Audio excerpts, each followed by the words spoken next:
Adapun orang yang membagi Ramadan ke dalam 3 bagian sehingga menyebutkan 10 hari pertama rahmat, 10 hari kedua khusus maghfirah, ampunan Allah Subhanahu wa taala, dan 10 hari ketiga ada peluang dibebaskan dari api neraka. Pernah mendengar ungkapan ini?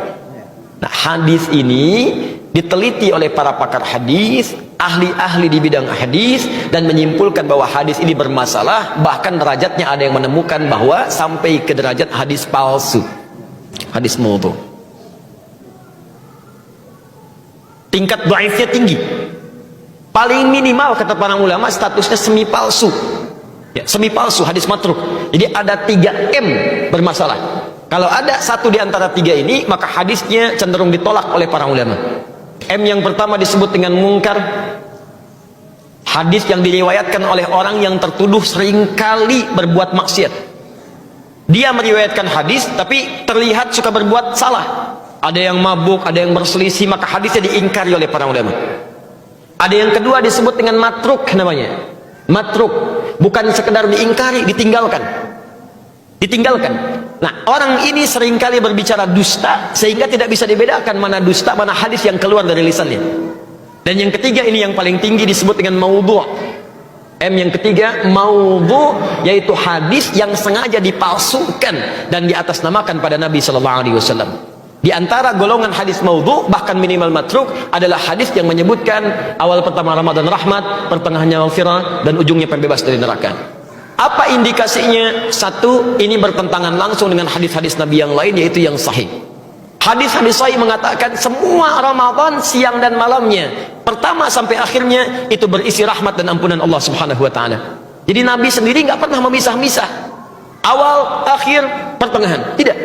Tapi kata beliau, Al-Bukhari nomor hadis 38, man shoma ramadhana imanan wa ihtisaban ghufira lahu ma taqaddama min dzambi. Siapa yang puasa setiap hari Ramadan, setiap hari, awalnya, tengahnya, akhirnya, dilakukan karena Allah, ikhlas mengharap pahala, diampuni semua dosa-dosanya.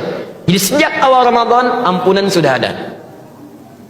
Nomor hadis 37 sebelumnya di Al-Bukhari, man qama ramadhana imanan wa ihtisaban ghufira lahu ma taqaddama min dzambi. Bukan cuma siangnya, malamnya bermohon kepada Allah ampunan, salat dengan baik, minta ampunan, ikhlas dikerjakan, diampuni semua dosanya.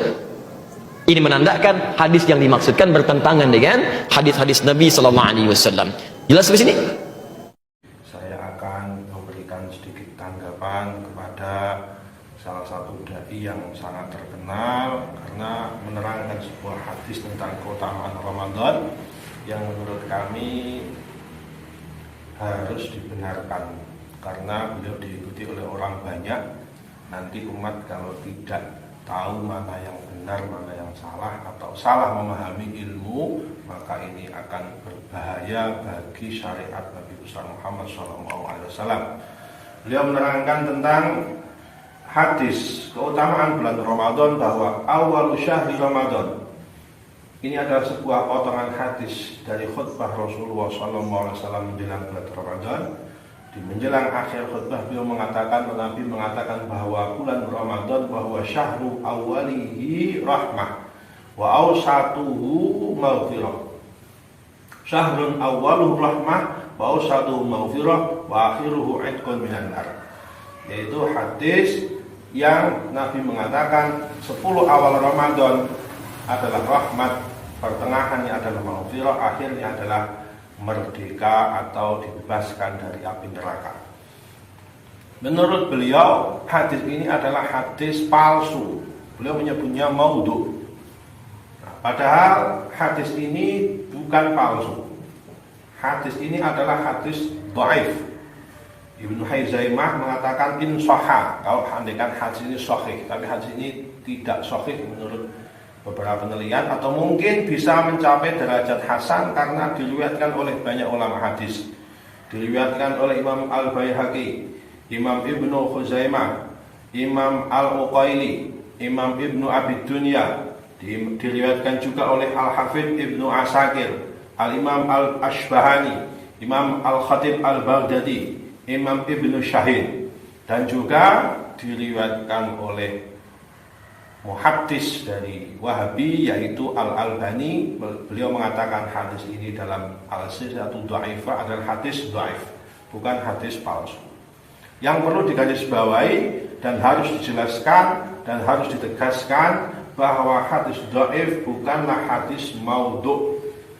Dhaif adalah lemah dalam sanad, tetap itu adalah hadis Nabi, tetap itu adalah sabda Nabi. Hanya saja hadis dhaif lemah dalam segi riwayatnya atau dalam segi sanadnya.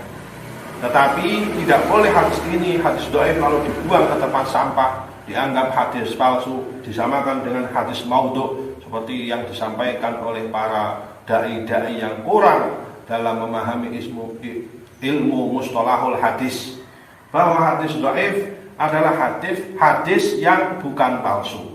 Hanya saja hadis dhaif ini dalam kitab-kitab mustalahul hadis seperti Al-Qawaidul Asasiyah, kitab Syarah Al-Mandumatul Baiquniyah, itu beberapa kitab hadis mustalahul hadis yang dipelajari di pesantren Aswaja.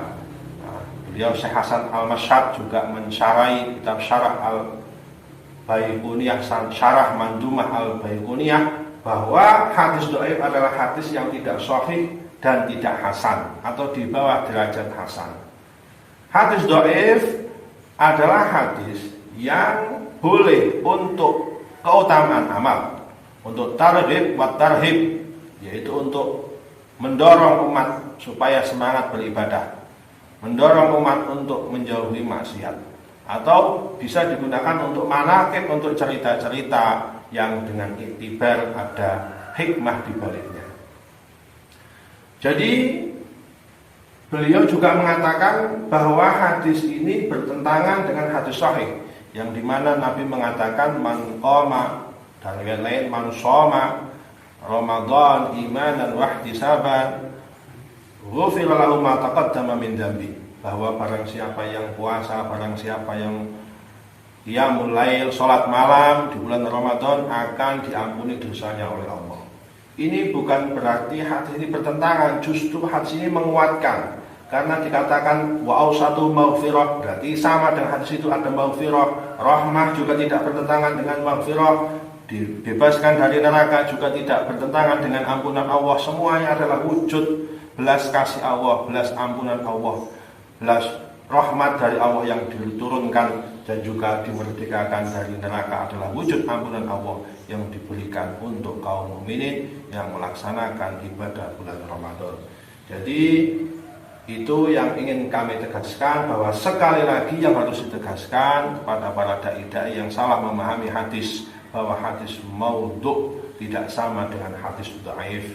Hadis maudhu' adalah hadis palsu, bukan hadis. Sementara hadis dhaif adalah hadis dan tidak boleh dibuang ke tempat sampah, diacuhkan, tidak dianggap.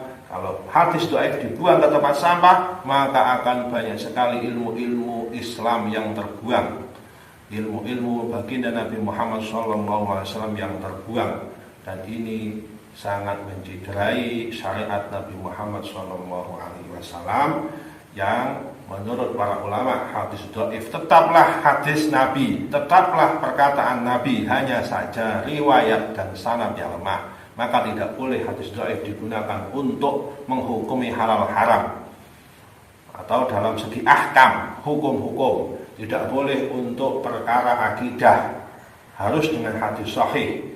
Itu kalau perkara akidah harus dengan nas Al-Quran, dengan hadis yang sahih.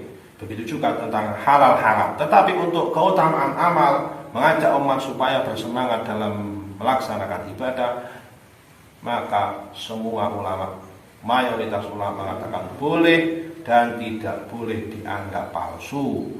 Nah, inilah kesalahan yang memaknai dhaif dengan palsu. Ini saja yang kami sampaikan, semoga ada manfaatnya. Assalamualaikum warahmatullahi wabarakatuh.